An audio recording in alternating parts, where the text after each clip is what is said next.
Hello, here are business stories on Business Television Africa. I am Emmanuel Abuajiriafe. Coming up in this bulletin, the Ghana Shippers Authority has organized a consultative meeting between key stakeholder authorities to help combat challenges confronting importers and exporters. Also, the Parliamentary Select Committee on the Environment has organized a program for implementation of climate change on agriculture and food systems in Accra. Ghana Interbank Payment and Settlement Systems (GIPS) says banks that operate on Microsoft operating systems must upgrade their automated teller machines (ATMs) before the 8th of April 2014 or risk being targets for cyber attacks. And after many years of delay, construction of the largest wind power project in Africa is set to take off as financing agreement is finalized. Now the details. Importers and exporters are persistently confronted with a number of challenges which negatively impact on revenue generation in the country. To address some of these challenges, the Ghana Shippers Authority has organized a consultative meeting between key stakeholder authorities to seek ways of combating such challenges. In recent times, Ghana importers and exporters have endured the consequences of congestion at the port as they try to clear goods. As a result, they have no other choice but to pay increased demurrage for keeping their wares beyond port stipulated holding times. Furthermore, related port authorities and other institutions have been too rigid with checks at the port of entry and have subjected importers and exporters through many checks, therefore delaying good clearance in the process. These and many other challenges are what compel the Ghana Shippers Authority to bring together key stakeholders such as the Ministry of Trade and Industry, Ghana Standard Authority, the Food and Drug Authority, representatives from Customs Excise and Preventive Service, the Environmental Protection Authority, and the Ghana Ports and Harbour Authority, among others, to spell out their core mandate and to also answer questions from importers and exporters with regards to trade facilitation. The Chief Executive Officer of Ghana Shippers Authority, Dr. Kofi Mbia, explained the importance of such a forum. This meeting particularly is in consonance with the Ghana Shippers Authority Regulations LI 2190. You would all recall that for quite some time now, we've been trying to look for a legal framework that would allow us to engage a lot more, because we believe that if we engage a lot more, if we share information, if we educate our stakeholders, we can remove some of the bottlenecks that attend to the business of international trade and transport. You all know the year 2013 was a very difficult year. We had a number of challenges. Despite all of those difficulties, we had a lot of congestion at the ports. There were a number of issues that were brought to the fore. I'm sure almost all the stakeholders here have played a part in ensuring that we streamline our procedures for clearance at the ports so that we can, in total, reduce the cost of doing business at our ports, make our ports more competitive as far as the sub-region is concerned. And I would say that the efforts have been laudable. There's been some improvement, but I can also tell you that there still remain a lot of road to cover. You know, we instituted new measures in the course of last year with respect to scanning, with respect to the movement of trucks, tracking. All of these still have not solved the problems in their totality.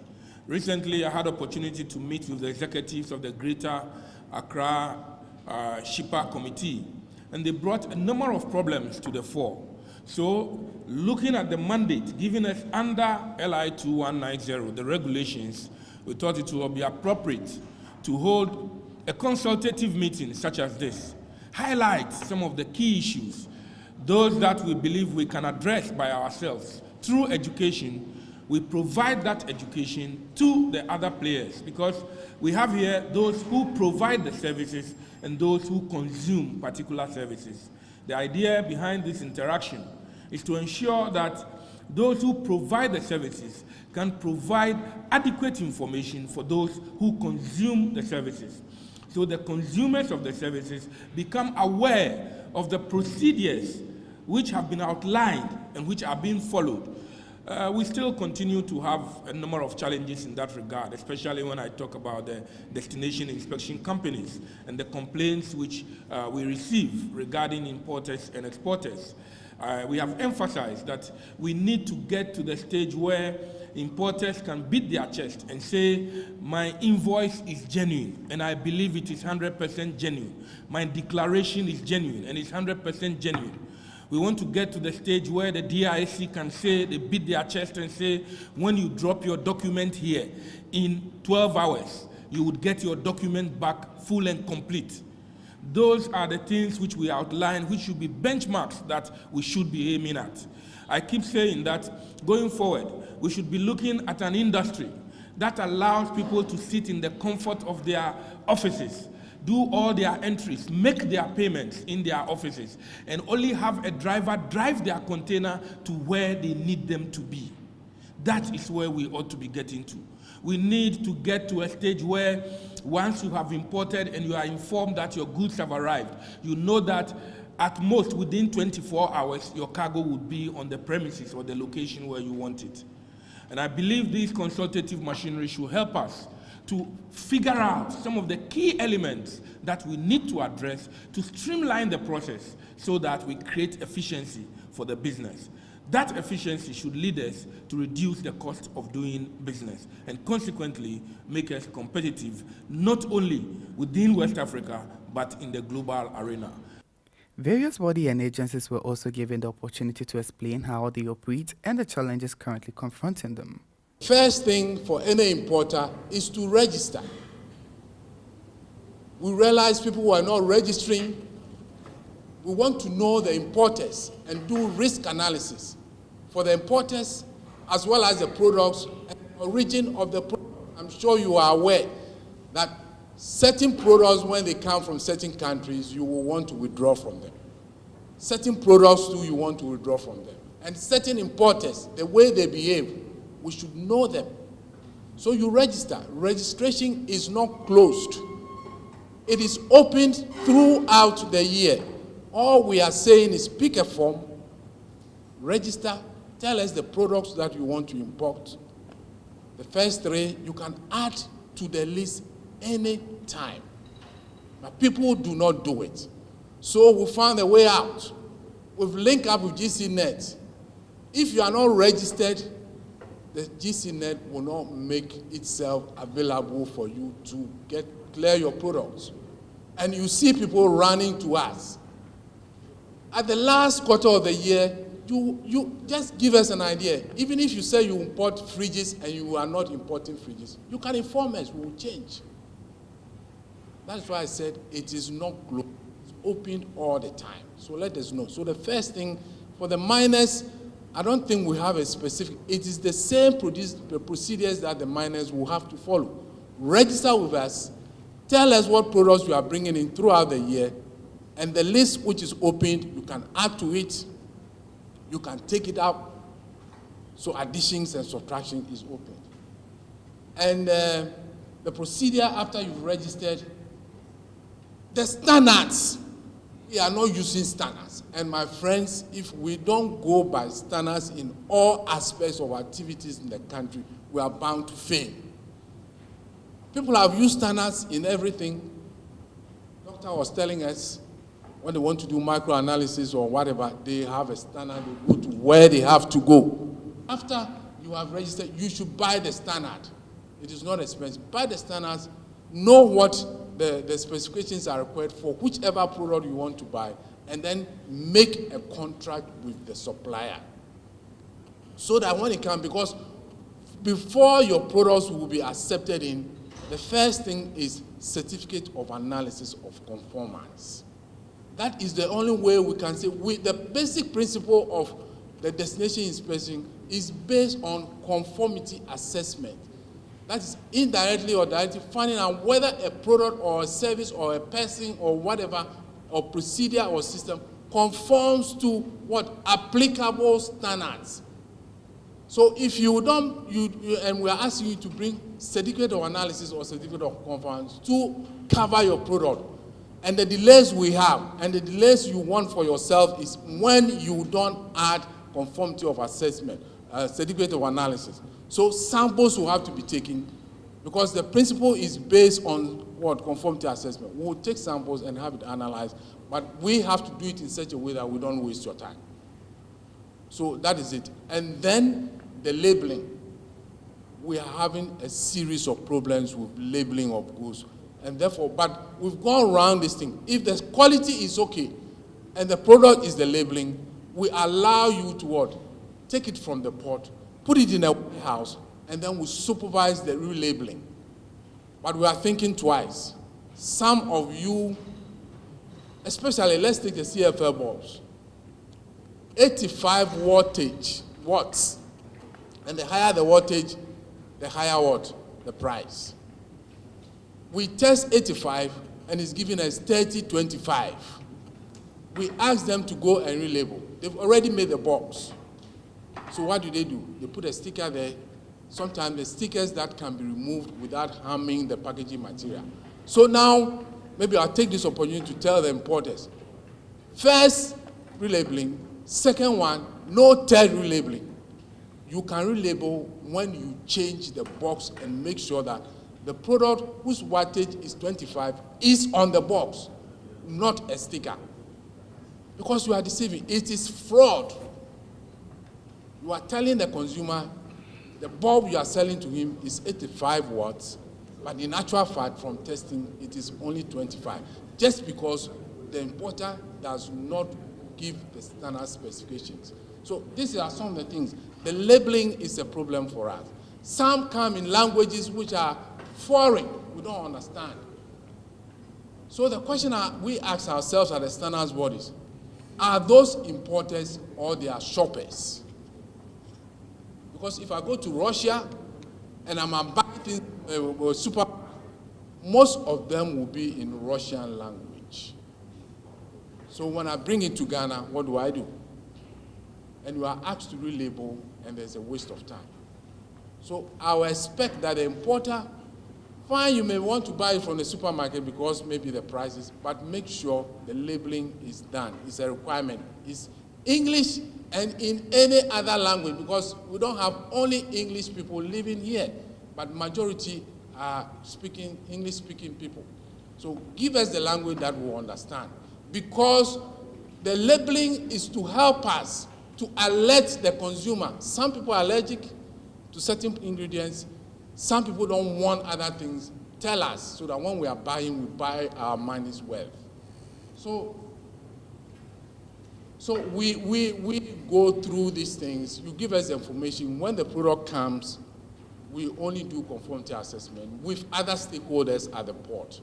I think previously there were problems with sampling, organizations taking samples, but I think, I was at the ministry for a period of time, but I've been informed that this sampling, drawing of sample, is being done by just the Ghana Standards Authority. And then we do the analysis and we pass on the information to the other stakeholders. So that should not be a problem as we have it. So what you should also know that we do not give the final clearance of goods from the port. We look at the quality and the customs, customs division of the Ghana Revenue will give the clearance. But sometimes some things move out. I want to say it here, from the port when we have not finished. So all stakeholders must go according to the procedure, the rules laid down, if we want to have a better system. But then people have to find a loophole and go around it. And at the end of it, we suffer and we complain that the goods on the market are substandard and not good. Why should we in customs uplift values,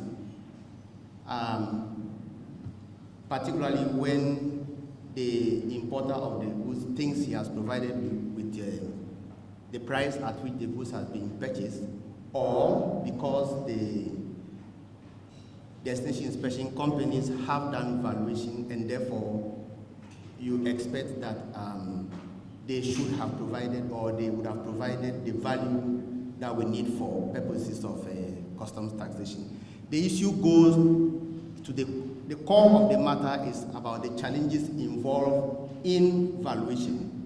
Valuation is a whole matter by itself, and you have opinions. Because of time, I'll cut it very short. And I'm not going to go to the professional area so that everybody can understand the way I understand it very well. What we do when we talk about value, Mr. Chairman, in this case is we want to get the price at which the product, the person importing the goods in this particular case, paid, or the price which should be paid, which is what we intend to use for customs valuation. It's not as easy as this to say that you can determine the price. Not talking to the technical issues, you have different ways of trying to get the value.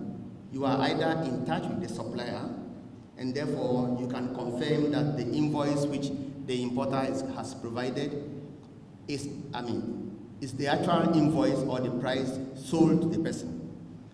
In the absence of you having the contact or the contact with the supplier, you have other methods, including going to the market to look at the average prices, taking to your database and looking at the period you are dealing with, and then looking at other methods. WTO has actually set out the criteria for determining prices, the value.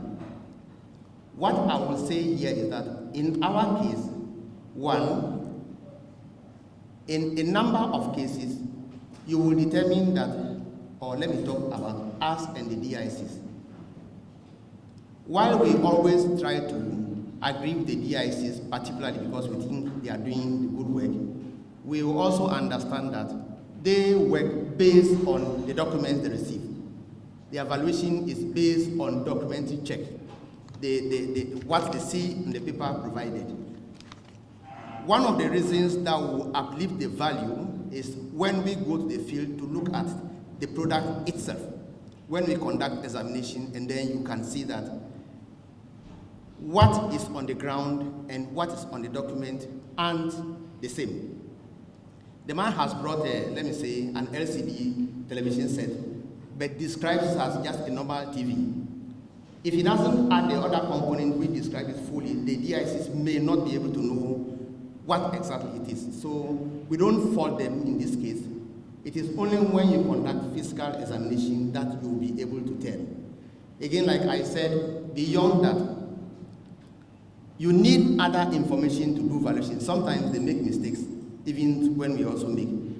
If you look into, we also rely on our database in customs, the database of goods that have been imported over the period, and therefore you can see that if you take the range of values which we have, if the values provided by the DICs fall way out of the range that we have for the product, for the period that we are looking at, and sometimes for the same supplier, then naturally, what the suggestion for us is that perhaps we have a challenge with our DIC colleagues, and therefore the alternative is to uplift the prices. I've mentioned the market, I've mentioned our DIC's colleagues, I've mentioned fiscal examination. I don't want to talk about other things, but these are the core reasons why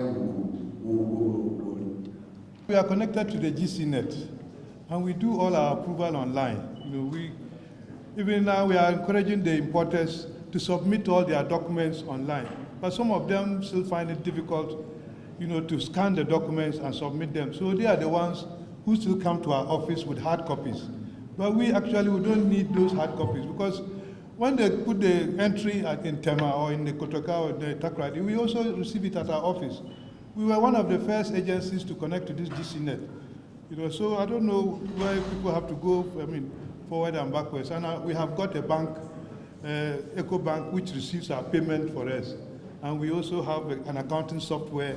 We are able to view what is coming in. So this issue is rather, I don't know, maybe it is, I haven't understood it well, or maybe it is something else. But I think my senior colleague from the Standards Authority touched on a lot of the issues that we deal with. We handle meat products. We also give clearance for pesticides, industrial and consumer chemicals, And then also we have what we call some restricted chemicals, which are mostly, we're talking of mercury, we're talking of the plastic granules, sodium cyanide, and then the precursors of narcotic drugs. And we have got what we call the annual clearance system. If an importer knows what they are going to use or what they are going to be bringing into the country for the whole year, they can come and get what we call an annual clearance permit. You do your registration through the GCNet, you list all the chemicals that you are going to bring in 2014, and then we also see the same system in our office, and we give you clearance permit for the whole year after we take our fees. So if you state that you are bringing 10,000 kilograms of chemical A, as you keep bringing it in, the system, the GCNet system will start deducting the quantities. So if the first consignment you bring in 2,000, the GCNet will deduct the 2,000 from the 10,000. And when maybe by August you have exhausted your 10,000, then you have to come and do what we call a supplementary, because maybe you didn't quote your figures well, you see. But the restricted chemicals that I said, the mercury, the sodium cyanide, the precursors, and then the granules, those ones you cannot do annual clearance for them, because we made them restricted for certain reasons. We want to keep track of what is coming in regularly. So for those, you always have to come for the single consignment permit, which is also done through the GCNet. And whatever it is, that we are all using what we call the customs code, the HS. So depending on what HS code is given to your product, once the HS code goes into our system, it means that already the customs will ask you that you have to come to EPA, because certain types of products have been given that code, which are in the GCNet. Sampling by various bodies, registration process, congestion, special import levies, TIFI, among others, were other major concerns raised by business leaders present at the forum. Register as an importer, first-time importer, fill forms, pay the fees, and then submit it. That's the end. There's no responses received from your outfit. So the handout you even showed, I've never seen it before. I've indicated I import maybe fridges or air conditioners. These requirements for standards or certificate of conformity, you are not told. So goods, the point of release, standards authority has come in demanding for certificate of conformity. In this case, what? For a particular container of frozen, maybe, chicken wings.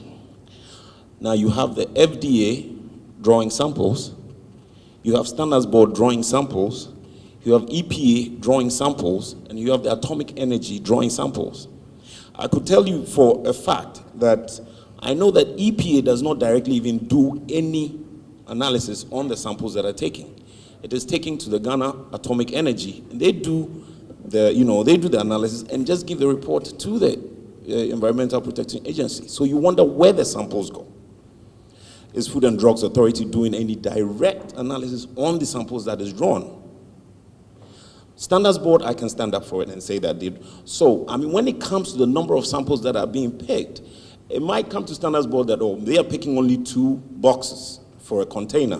But then Food and Drugs Authority is drawing, EPA is drawing, Atomic Energy is drawing. At the end of the day, the number of cartons that you have that have gone out is another story. So we want to find out if this is a duplication or Standards Authority is going to do the analysis for all these agencies, then it will be public knowledge that for every container, maybe you have to pick 2 cartons. When we forward the sample, importers at times are cunning.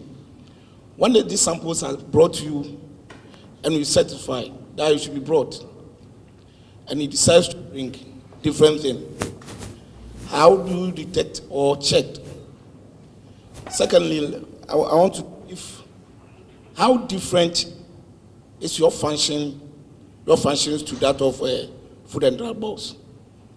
Look, products will be brought, go to Food and Drug Board, Standard Board, all these boards we talk about. And at the end of the day, may, how you want, say, facilitation to go faster. You don't have, you won't get it.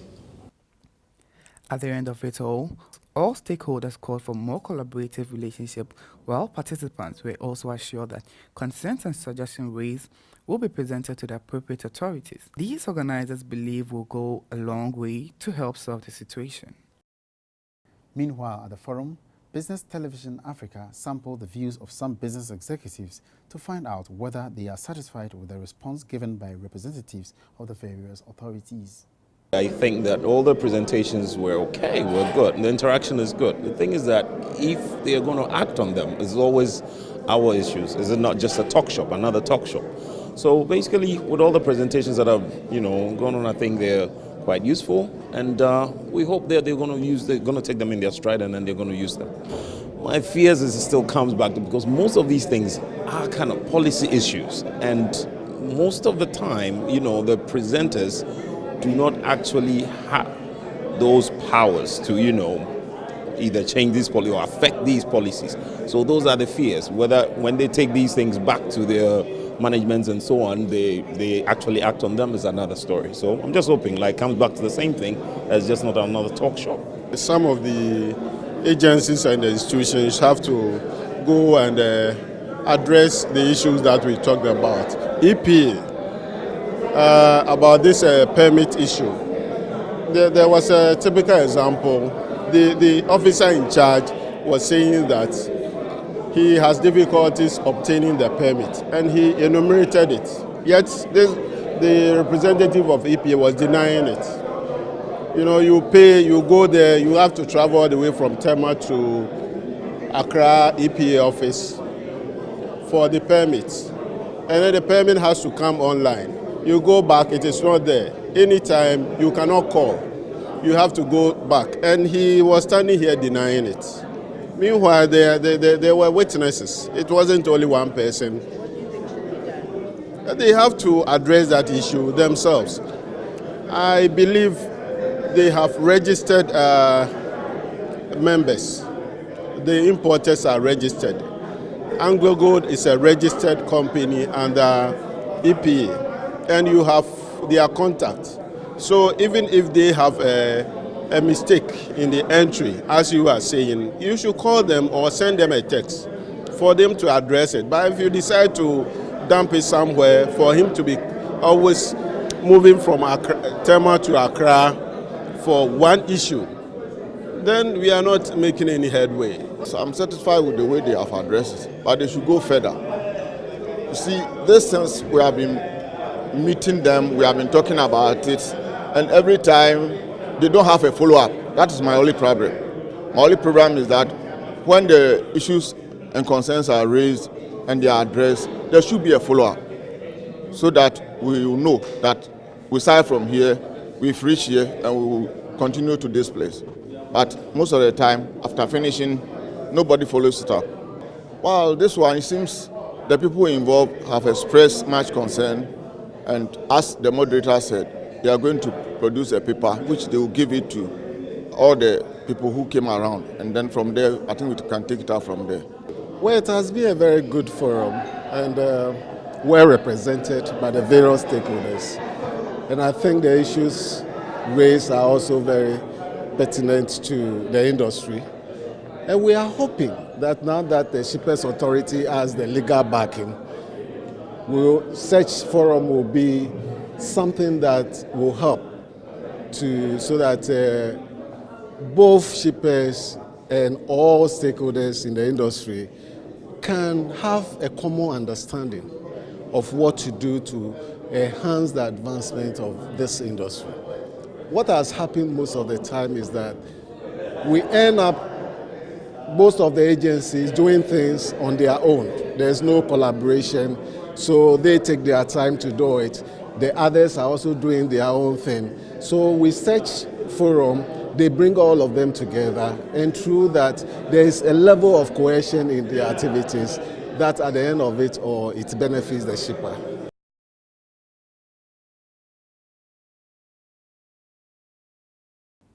And in a related development, President John Mahama has expressed the hope that the ongoing expansion works at the Tema Harbour will make it the biggest port in West Africa.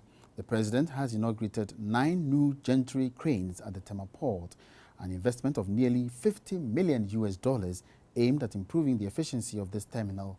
Additionally, according to the president, public-private partnership will be used to ensure that expansion works soon begin at the Tema port. A statement released said it is estimated to cost between $600 and $1 billion, and when achieved, it will make Tema port the biggest and most efficient port not only in West Africa, but probably in the whole of Africa.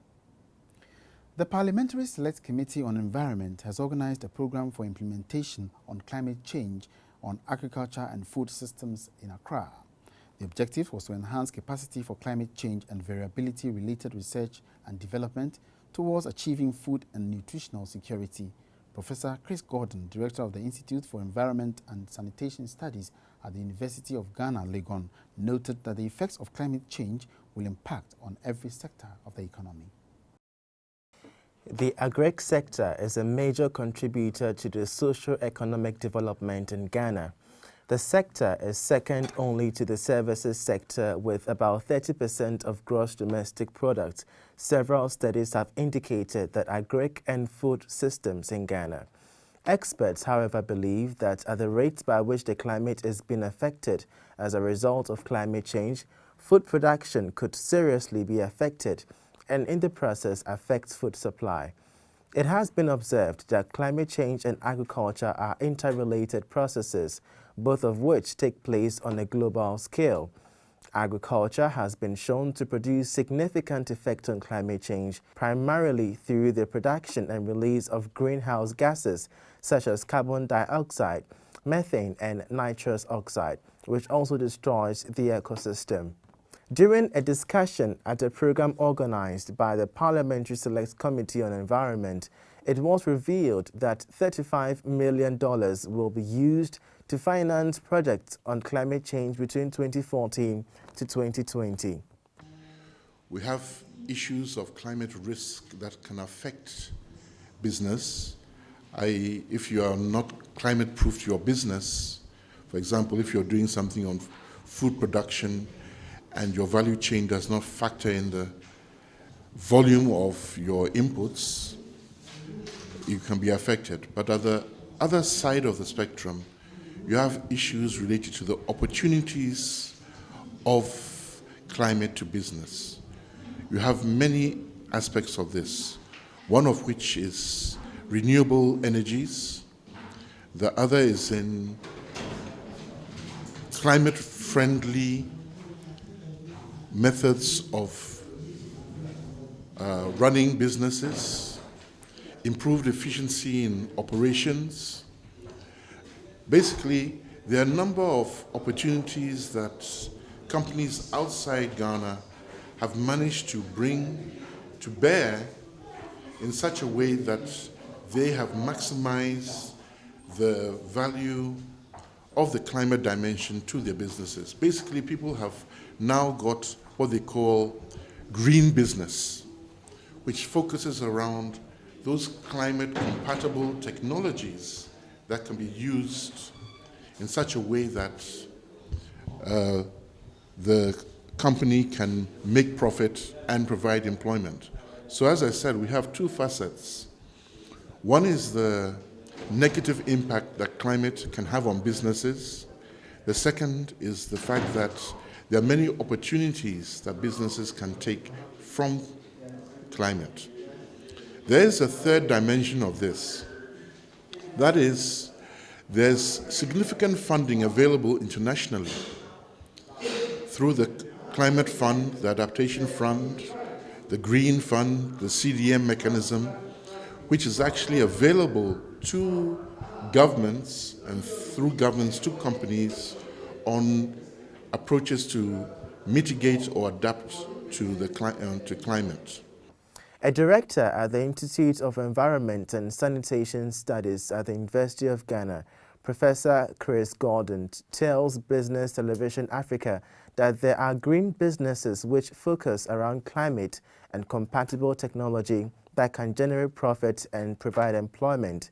Professor Gordon also noted that there is significant funding available internationally through the Climate Fund, Adaptation Fund, the Green Fund, and other mechanisms which are available to government through companies on approaches to mitigate the impact of climate. It is estimated that approximately 1.3 billion people worldwide have no access to electricity. Furthermore, 27 million people continue to rely on solid fuels such as coal for cooking and heating. This number is expected to rise to 2.8 billion by 2030. There had been growing concerns about climate change as a result of increased greenhouse emissions into the atmosphere. This requires a compromise in the economic and social lives of communities, in the exploitation of natural resources, energy production and utilization, disposal of waste, and technology transfer. At a recent discussion on climate change in Accra, it was revealed that Ghana has adequate potential within the sub-region to develop all its hydropower capabilities. The general energy supply situation within the African continent is said to be quite deplorable, as power potential within various countries remains largely untapped. In the past, exploitation of traditional energy sources has not augured well for economic development. However, in recent times, there's been a huge drive towards renewable energy generation. This is generally defined as energy that comes from resources which are naturally replenished on a human time scale, such as sunlight, wind, rain tides, waves, and geothermal heat. Renewable energy replaces conventional fuels in 4 distant areas, which are electricity generation, hot water, space heating, and motor fuels. About 15% of global final energy consumption comes from renewable resources, with 10% of all energy coming from traditional biomass, mainly used for heating, and 3.4% from hydroelectricity. In minimizing gas flaring associated with the oil and gas industry, which is emerging within the West African sub-region, contaminated gases like oxides of nitrogen, carbon, and sulfur, which acidify the soil, depleting soil nutrients, causing soil fertility loss, are reduced. These hazardous air pollutants emitted during incomplete combustion of gas flares also cause adverse health impacts, including cancer, neurological, reproductive, and developmental effects. Deformities in children, lung damages, and skin problems have also been reported. Acid rains have been linked to the activities of gas flaring damaged vegetation. The greatest challenge we have is to do compliance in a non-compliant system. If you have a non-compliant system, I'll just explain that. If you take all the cars, if you force the police to enforce the law to the letter, all the cars on the road, maybe 10% will be left. So the system is completely non-compliant. You know, and if you have a non-compliant system, enforcement is the most difficult thing to do. You cannot enforce any law. And so one thing that has been emphasized here is promotion. You have to do a very serious compliance promotion driven by knowledge base, you know, in terms of research and development. What can you do? What enabling environment can you really give to make these people compliant? The best, like the road sector, the emissions are going up. We can reduce emissions significantly by just retrofitting engines, by just, you know, getting the private sector, giving them new cars, paying over a certain period of time, and then they paying it out of their, you know, their fuel reductions. Now, these are some policy actions which has been, and these are things that we can actually use to do promotion and enforcement as the legislations come, so that, you know, we do not have this problem of trying to enforce things within a very seriously non-compliant systems. It has been observed that the development of other renewable energy supplies capabilities will help in the long term to overcome its erratic power crisis that is largely undermining socio-economic development. Now, the Bank of Ghana has indicated that it will review some of the recent foreign exchange measures it introduced to halt the free fall of the Ghana cedi against other major trading currencies. The bank says the review will focus especially on those that are badly affecting businesses. The current banking laws, which were introduced in February this year, require the governor to review these directives after 3 months. The central bank introduced the measures with the aim of stabilizing the Ghana cedi, which lost about 5% of its value to the United States dollar. However, a source close to the bank says the review will not affect all the directives, but just those that have brought some hardships to the enterprises. As part of the directive to halt the cedi, the central bank also directed that all transactions in the country should be conducted in Ghana cedis in compliance with Bank of Ghana notice dated October 10, 2012. The central bank also revised rules governing the operations of foreign exchange accounts (FEA) and foreign currency accounts (FCA) with effect from February 5, 2014. A major headache for businesses in the wake of the Bank of Ghana rules was a directive barring business from withdrawing more than $10,000 over the counter unless such withdrawals were for travel purposes. Meanwhile, Bank of Ghana Governor Henry Kofi Wampa said the central bank's strong intervention to shore up the cedi is beginning to bear fruits, with the currency rate of fall slowing from January's alarming peak. Mr. Wampa said the depreciation has reduced considerably to about 1%, according to the bank's analysis. In his recent article titled "Waking Up from the Pipe Dream" on the West African Gas Pipeline Project, the chief policy analyst for the Ghana Institute for Public Policy Options, GIPO, said instead of begging Nigeria to get some soppy supply, let us absorb the reality and wake up from the West African pipe dream and take bold and decisive steps that ensure a reliable, ample supply of our own gas resources to fuel power plants. In an interview, Dr. Raku Probe said Ghana's Energy Ministry was making excuses for WAPCO for its failure in meeting its gas supply obligation to the country, and noted in his article that Ghana should, as a matter of urgency, open both eyes, wake up from the West African pipe dream. He said Nigeria and WAPCO must be made to pay for the incompetence and self-oversight which led to delays and non-performance that has literally cost Ghana several millions of dollars in addition to the never-ending dumso. He accused government of not ensuring that the company meets its obligations. Dr. Raku Probe suggested in his article that Ghana should not take Nigeria's behavior lying down. Still on the financial sector, Ghana Interbank Payment and Settlement Systems (GIPS) says banks that operate on Microsoft operating systems must upgrade their automated teller machines (ATMs) before the 8th of April 2014 or risk becoming hot targets for cyber hackers. Inside every ATM casing is a computer, and like all such devices, each one runs on an operating system. Microsoft's 12-year-old Windows XP dominates the ATM market, powering more than 95% of the world's ATM machines. A statement issued in Accra by the Ghana Interbank's payment system said banks and ATM service providers are therefore in a race against time to upgrade their ATMs before they become hot targets for hackers. According to the Ghana Interbank Payment System (GIPS), on April 8, 2014, Microsoft will cut off technical support for Windows XP, meaning that there will be no security updates to patch holes in Windows XP, leaving those ATMs operating on it to be exposed to a new kind of cyber attacks. A security update or patch is a piece of software designed to fix problems with a computer program or its supporting data. This includes fixing security vulnerabilities and other bugs, improving the usability of performance of the overall system. Security updates help make the ATM less vulnerable to attacks.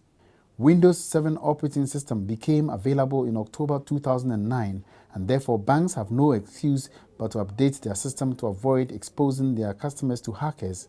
The statement noted that the advanced ATM fleet operating systems in Ghana can be updated remotely over their network, whilst older ATMs must be upgraded one by one.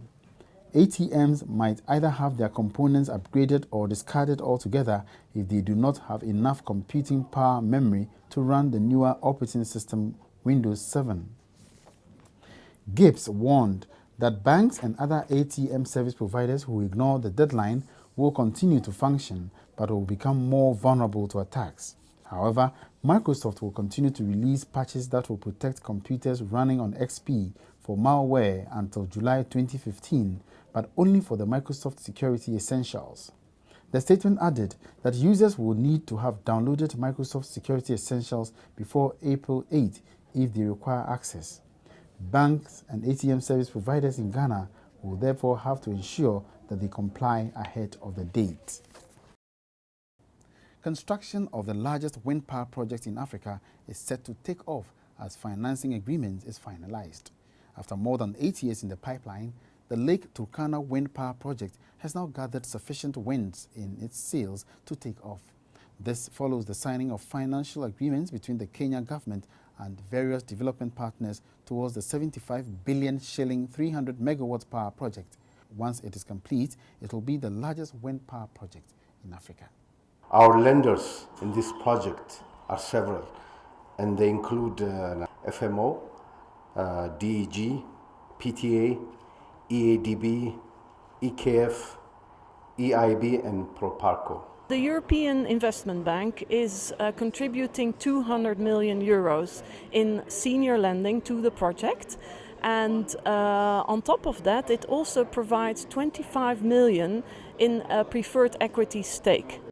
That contribution, which is over 24 billion shillings, makes the European Investment Bank the largest single lender towards the project. The European Investment Bank is one of the world's largest financiers of renewable energy. So when it comes to renewable energy, we go the extra mile and we will do everything to make sure that these projects indeed develop. 365 wind turbines from Danish farm Vestas will generate 300 megawatts, forming a crucial addition into Kenya's national grid. The project alone will represent approximately 20% of Kenya's currently installed capacity. And at 7.52 euro cents per kilowatt hour, or 9 Kenya shillings, it will be one of the cheapest sources of power in Kenya. The wind farm covers an area of 40,000 acres and is located in Loyangalani district, west of Marsabit County. At 623 million euros, or 75 billion shillings, it is to date the largest single private investment in the history of Kenya. The project will be able to save Kenya up to $150 million through fuel replacement costs. The Kenya Electricity Transmission Company, KETRACO, is tasked with building the infrastructure necessary to evacuate the power harvested from the wind farm. With concessional funding from the Spanish government, KETRACO is constructing a double-circuit 400 kilovolt transmission line, which will stretch for 428 kilometers to deliver power from the site. Most of those transmission lines have already got funding. The challenge that I want to put in the hands of the CEO of KETRACO is to make sure that these projects are delivered in time. Currently, only 3 out of 10 Kenyans have power. The first 150 megawatts from the wind farm is expected to be delivered in 2 years' time. The Nyeri coffee dispute has been resolved after signing of an agreement between farmers and county government. The Kenya Cooperative Coffee Exporters KCCE in Sagana in the county of Nyeri got the go-ahead to officially begin trading Nyeri coffee following an agreement signed between the Nyeri County government and the Commercial Coffee Millers and Marketing Agents Association. This agreement was intended to end the dispute surrounding the country's directive that all its coffee farmers sell their coffee through KCCE Sagana. When the county of Nyeri directed its coffee farmers to take their coffee to KCCE in Sagana, the backlash was instant. And what followed was a series of public accusations and counter-accusations among the local leaders, coffee cooperatives and the governor. That dispute has lasted for the better part of this year, with the main point of disagreement being how the mills that are already in contractual agreements with the farmers will be compensated. And now the Ministry of Agriculture says that is not a problem anymore. The county government guarantees that once the coffee that has been consolidated and sold, once they are sold, the money will be paid. The amount is about 131 million shillings. To end the dispute, the Nyeri government has signed a deal with the Commercial Coffee Millers and Marketing Agents Association in the presence of the Agriculture Cabinet Secretary, a deal that obligates all the parties involved to work together. Some mills had raised concern that asking the farmers to shift to a central mill in Sagana will adversely affect their business in terms of milling capacity, concerns that Nyeri says have no basis. I don't think any particular mill will be that adversely affected because all that coffee was not being milled in one. It was like shared between 5 or 6 around the country. The decision to market Nyeri coffee centrally and through direct sale, the governor says, is intended to diversify the coffee market, a plan that other coffee-growing counties are looking to adopt. So far, KCCE Sagana has consolidated 6,000 metric tons of coffee. Now, reports from Kenya say hoteliers in the coast are raising concerns over what they term as a steady decline in tourist numbers and bookings.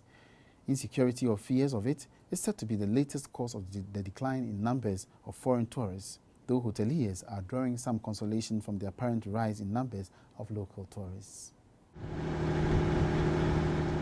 It is a clear Wednesday morning. The ocean is somewhat calm, and so far our roughly hour-long excursion has been smooth sailing. We are some 40 kilometers off Kenya's south coastline, watching the waters keenly for a unique mammal. In fact, there is a 90% chance you will spot one. And suddenly, the fin of a dolphin pierces the surface of the turquoise ocean water. Our guide tells us we got lucky today. Half a dozen boats full of tourists gather to get a glimpse and even have a swim with the dolphins at the Kisite Mpunguti Marine Park every day. Visitors can get a closer view of the marine life with a 30-minute scuba diving tour of the park that comes as part of a package deal with Charlie's Claw, a rustic-style restaurant right on the shores of Wasini Island. Fresh seafood from crabs to the catch of the day are all in plenty, but lately the visitors have not been. And things are not smooth sailing on the mainland either. Chris Modigill has worked in Kenya's tourism industry since the 1970s and runs the Leopard Beach Resort and Spa in Diani. He says the industry has suffered setbacks in recent times. We will never be able to quantify lost bookings, lost business, people who just can't be bothered to book Kenya as a result of Westgate and as a result of other security scares we had in this country. Security and our image are one of our biggest problems because the two of them automatically lead to negative travel advisories. Kenya's safari products also took a hit last year after the 16% hike in park and conservancy fees brought on by VAT. This has seen Tanzania win big, with the Serengeti Reserve serving as a cheaper alternative to the Masai Mara. We are the combination to safaris.